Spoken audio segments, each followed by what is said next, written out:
आज 26 जुलाई के दिन अखिल भारतीय कांग्रेस अध्यक्षा माननीय सोनिया गांधी जी और उपाध्यक्ष राहुल जी गांधी जी के निर्देश पर स्पीक अप फॉर डेमोक्रेसी कार्यक्रम का आयोजन किया गया। इस कार्यक्रम में अपने दो शब्द रखने के पहले आज 26 जुलाई का दिन है। पूरा देश जानता है 26 जुलाई के दिन हमारे भारत के जवानों ने अपने प्राणों की आहुति देकर कारगिल पर विजय प्राप्त की थी।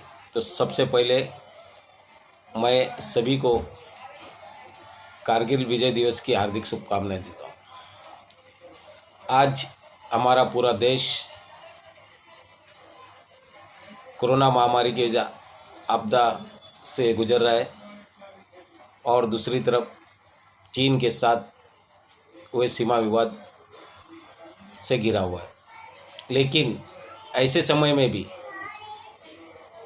बीजेपी की केंद्र शासित सरकार महत्वपूर्ण मुद्दों पर ध्यान न देते हुए देश में लोकतांत्रिक तरीके से चुनी सरकारों को गिराने का एक एक करके षड्यंत्र रच रही है। सबसे पहले मणिपुर, गोवा, मध्य प्रदेश और अब राजस्थान में क्या चल रहा है ये पिछले 8 दिनों से पूरा देश देख रहा है। ये पूरा देश ही नहीं, पूरी दुनिया देख रही है कि आज एक आज़ाद भारत में सबसे बड़ा लोकतांत्रिक देश किस तरह से बीजेपी ने इसे सत्ता की लालच और लालसा में अंधी होकर देश के मान सम्मान को सबको गिरवी रख दिया है। एक एक करके लोकतांत्रिक तरीके से चुनी हुई सरकार को गिराने का काम चल रहा है। राजस्थान में जिस तरह से हालात पैदा किए, जो एक राज्यपाल की जिम्मेदारी बनती है कि वहाँ पर लोकतंत्र को बहाल करना है, वही राज्यपाल देश में एक राजस्थान प्रदेश में एक लोकतांत्रिक तरीके से चुनी सरकार को गिराने के लिए बीजेपी और शाह की सह पर सचिन पायलट और ग्रुप को मदद कर रहा है। अब ये मामला देश की सर्वोच्च न्यायालय में है और देश की सर्वोच्च न्यायालय से मैं उम्मीद करता हूँ कि असहमति नहीं, लोकतांत्रिक हत्या का ये मामला है। जिस पार्टी के सिंबल पर, जिस पार्टी के विचारधारा पे विधायक चुन के आते और सिर्फ पार्टी के अंदरूनी मामलों को और आपसी मतभेदों के तहत एक चुनी हुई सरकार को गिराने का काम करते हैं, तो मैं समझता हूँ कि हमारे देश की जो न्याय व्यवस्था है और उसमें न्याय में बैठे हुए न्यायाधीश इन सारी चीज़ों का संज्ञान लेंगे और एक सही निर्णय जो देश में लोकतंत्र को बचाने के लिए होगा वो होगा। अब सवाल उठता है कि इस देश में ये हालात, एक तरफ कोरोना महामारी की वजह से दिन बे दिन रुग्णों की संख्या बढ़ रही है, हम 15 लाख के करीब पहुंचने के कागार पर हैं। इसको रोकथाम करने या इसके लिए उपाय करने के लिए केंद्र शासन का कोई भी ध्यान नहीं है।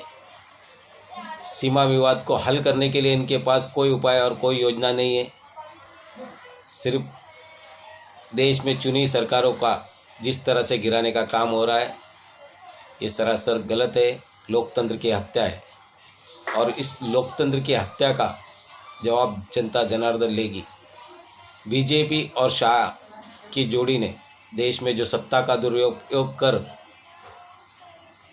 और इसमें माननीय राष्ट्रपति द्वारा मनोनीत राज्यपाल भी अपना रोल पूरी तरह से अदा कर रहे हैं। ऐसा लगता है कि वो देश के लोकतांत्रिक पद पर ना होते हुए किसी प्राइवेट लिमिटेड कंपनी के लिए काम कर रहे हैं। तो इस तरह के राज्यपालों से और केंद्र के सरकार से लोकतंत्र की उम्मीद करना बेमानी है।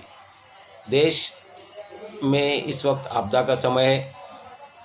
हमारा पूरा ध्यान देश में के मुख्य मुद्दों के ऊपर, जिन पे हमारे अखिल भारतीय कांग्रेस के उपाध्यक्ष माननीय राहुल गांधी जी समय समय पर उन्होंने इस बारे में केंद्र की शासन सरकार को सचेत किया और महत्वपूर्ण मुद्दों पर अपनी राय रखी।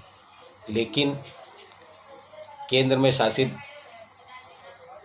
बीजेपी की सरकार अपने बहुमत के आंकड़ों में मदहोश है और पूरी तरह से विपक्ष की अनदेखी करके विपक्ष को ख़त्म करने की जो साजिशें रच रहे हैं पूरा देश देख रहा है।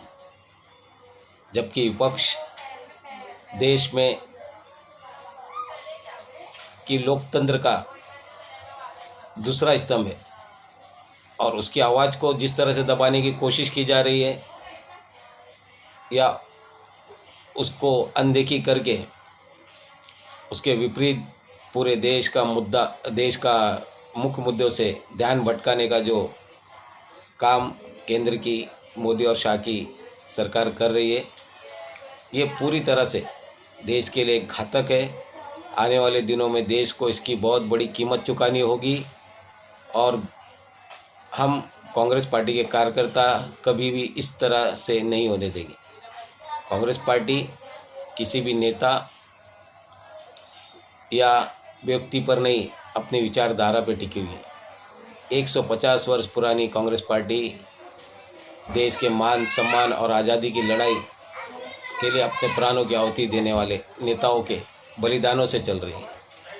वो किसी नेता या किसी व्यक्ति से नहीं चल रही है। तो इस बात का सभी को ध्यान में रखना चाहिए और हमारे उपाध्यक्ष राहुल जी गांधी जिस तरह से समय समय पर मुख्य मुद्दों पर केंद्र का ध्यान ला रहे कि नहीं, इस तरह से होना चाहिए, तो क्या विपक्ष को अपनी बात रखने का भी हक नहीं है?